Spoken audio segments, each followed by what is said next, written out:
랜선 교회에 오신 것을 환영합니다. 안녕하세요. 슬기로운 신앙생활, 매일 하나님과 친밀한 교제를 나누는 묵상, 메밀묵 한정민 목사입니다.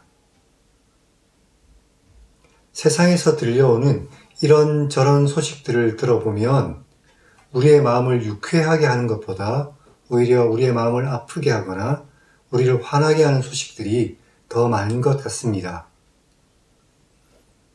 그 중에서도 유독 우리들의 마음을 더욱더 무겁게 만드는 소식들은 사람들이 화를 참지 못해서, 그러니까 분노를 조절하지 못해서 범죄를 저지르는 그런 소식들입니다.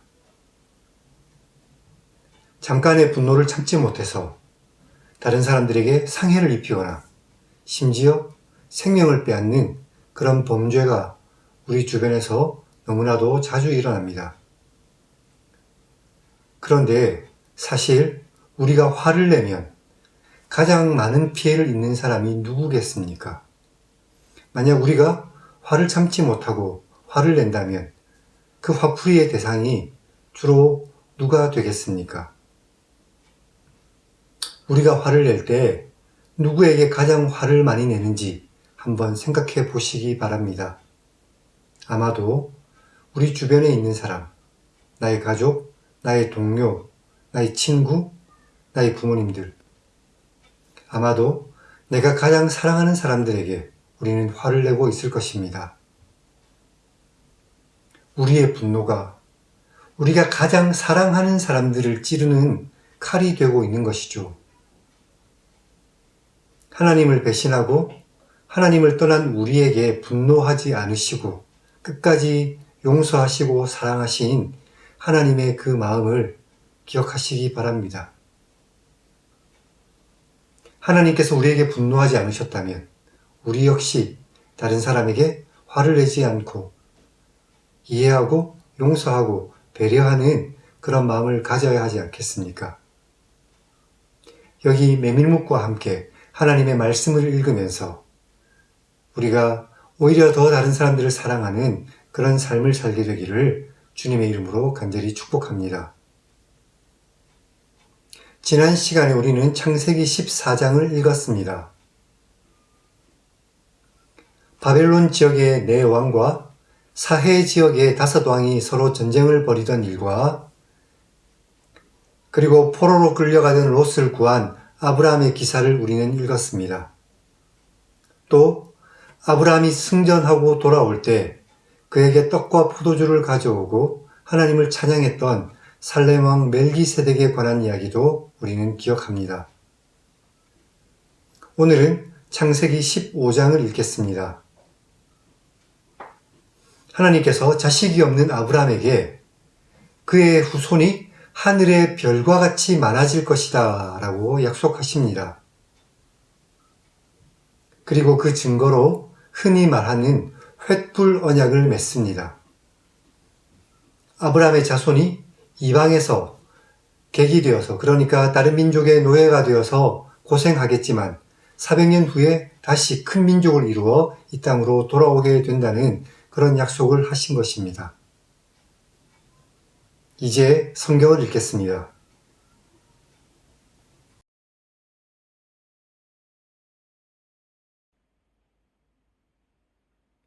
이후에 아브라함의 환상 중에 여호와의 말씀이 임했습니다. 아브라함아, 두려워하지 말라. 나는 너의 방패이며 너의 지극히 큰 상급이다. 아브라함이 말했습니다. 주 여호와여, 무엇을 내게 주시려 하십니까? 저는 자식이 없습니다. 그래서 저를 상속할 사람은 다메섹 사람 엘리에셀입니다. 아브라함이 또 말했습니다. 주께서 저에게 씨를 주시지 않으셨으니 저의 집에서 기른 사람이 저의 상속자가 될 것입니다. 여호와의 말씀이 그에게 다시 임했습니다. 그 사람이 너의 상속자가 아니라 내 몸에서 날 사람이 너의 상속자가 될 것이다. 하나님께서 그를 이끌고 밖으로 나가 하늘을 우러러 하늘의 모든 별을 셀 수 있나 보아라. 너의 자손이 이와 같을 것이다. 라고 말씀하셨습니다. 아브라함이 여호와를 믿었고 여호와께서 이것을 그의 의로 여기셨습니다. 하나님께서 또 아브라함에게 말씀하셨습니다.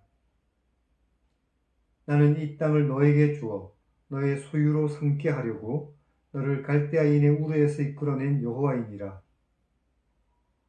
아브라함이 말했습니다. 주 여호와여, 제가 이 땅을 소유로 받을 것을 무엇으로 알 수 있겠습니까? 여호와께서 아브라함에게 말씀하셨습니다. 나를 위하여 3년 된 암소와 3년 된 암염소와 3년 된 수량과 산비둘기와 집비둘기 새끼를 가져오너라.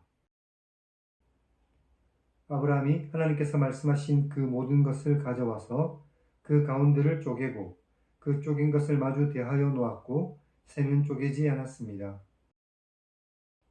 솔개가 아브라함이 놓은 그 사체를 먹으려고 내려올 때 아브라함이 솔개를 쫓았습니다.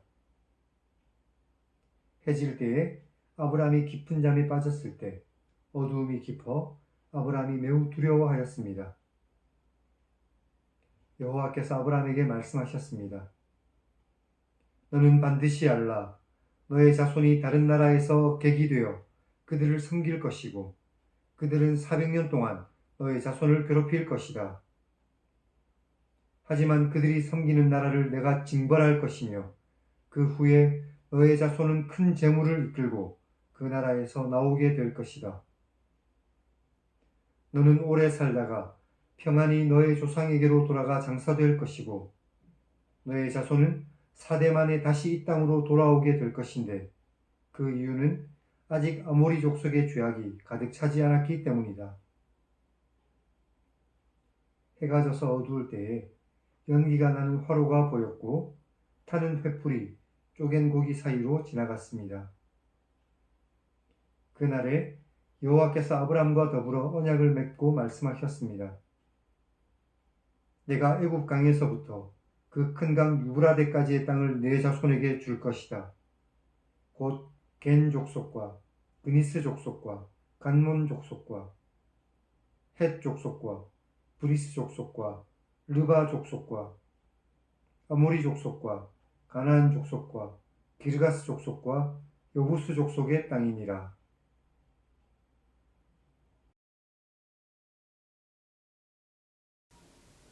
오늘은 여기까지 읽었습니다. 아브라함을 통해 하나님의 백성을 이루시려는 하나님의 계획이 여기서도 나타납니다. 자녀가 없는 아브라함에게 하나님께서는 그의 후손이 하늘의 뭇별과 같이 많아질 것이라고 말씀하셨습니다. 6절은 기독교에서 가장 중요한 교리 중의 하나인 이신칭의의 교리가 가장 먼저 드러난 말씀입니다. 믿음으로 의롭게 여김을 받는다라는 교리이죠. 아브라함이 하나님을 믿어 하나님께서 그를 의로 여기셨습니다. 오늘 우리도 역시 마찬가지죠. 우리가 예수 그리스도를 구주로 믿었기 때문에 우리가 의롭게 여김을 받은 것입니다. 9절부터 등장하는 횃불 언약은 고대 근동의 그 언약의 형태 중에 하나입니다. 동물을 둘로 쪼개놓고 언약의 당사자들이 그 사이를 걸어서 지나가는 것이죠. 만약에 어느 한쪽이라도 그 언약을 깨면 여기 쪼개진 동물처럼 그렇게 죽게 될 것이라는 그런 언약입니다. 그런데 오늘 말씀에 보면 아브라함이 그 사이를 지나갔다는 말씀은 없습니다. 17절에 보면 오직 타는 횃불만이 그 사이를 지나갔다라고 기록되어 있습니다. 하나님께서 스스로 그 쪼갠 고기 사이를 지나면서 하나님의 언약의 확실함을 증명하셨습니다. 하나님은 약속하신 것을 반드시 지키시는 분이심을 믿으시기 바랍니다. 오늘 우리에게도 언제나 함께 하시겠다는 그 약속을 반드시 지키시고 지금도 함께 하시고 인도하심을 굳게 믿고 믿음으로 승리하는 저와 여러분이 되기를 주님의 이름으로 간절히 축원합니다. 이제 하나님 1인 시점 성경 읽기를 시청하시기 바랍니다.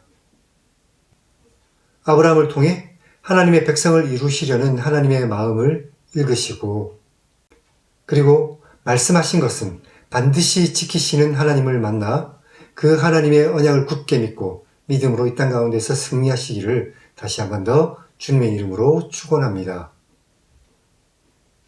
그럼 다음 시간에 뵙겠습니다.